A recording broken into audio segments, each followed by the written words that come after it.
আসসালামু আলাইকুম।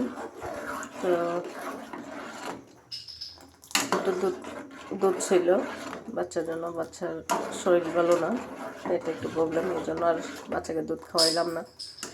ভাবলাম দুধটা কী করব, এই জন্য চলে আসলাম একটু পায়েস বসাইতে। তো পায়েসের প্রথম দিক থেকে খেয়াল ছিল না, চাল দিয়ে দিছি, পরে মনে হয়েছে যে একটু ভিডিও ক্লিপস রাখি, এই জন্য ভিডিও করা। এই তো যাক, বসাইলাম মাত্র, আস্তে আস্তে হইতে থাকুক। এই তো মাত্র চাল দিলাম।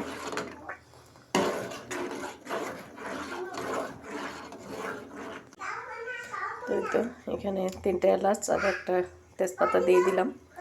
একটু পরে যদি এগুলো তুলে ফেলবো। ওর বাবা, চামিচ তো গরম হয়ে গেছে, নাড়াই দেওয়া যেতেছে না। তো যেহেতু গরম হয়ে গেছে ধরতে হবে, না ধরলে আবার না দিলে আবার এটা নিচে চালটা দলা পেকে যাবে। একটু নাড়ার উপরে রাখতে হবে, একটু করবো।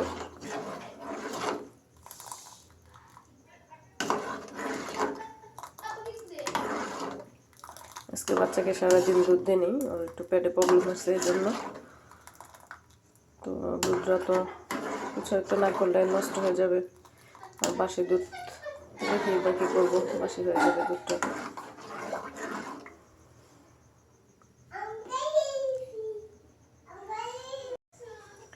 তো এখন এখান থেকে তেজপাতা আর এলাচটা তুলে ফেলবো, তুলে চিনি দিয়ে দিব। তো চাল ফুটে গেছে,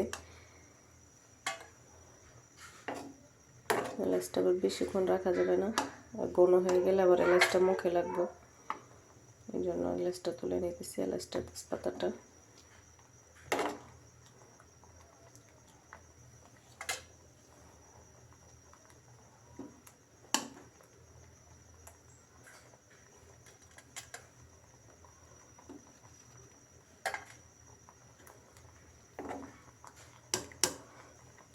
তো তোলা হয়ে গেছে, এখন অল্প করে চিনি দিয়ে দিব। চিনি খুব একটা বেশি দিব না, তো মিষ্টি বেশি হয়ে যাবে, অত বেশি মিষ্টি আবার খাইতে পছন্দ করে না। আর কি ভাবছেন, সাথে বাদাম কেন দিচ্ছি না? বাদাম, কিশমিশ, কিন্তু কিশমিশটা করে নাই, ফুট করে যেহেতু পায়েস রান্না করা, কিশমিশটা শেষ হয়ে গেছে। আর হচ্ছে বাদামটা আমার মেয়ে পছন্দ করে না এটার সাথে, তো এই জন্য এটা স্কিপ করে দিলাম, বাদামটা দিব না।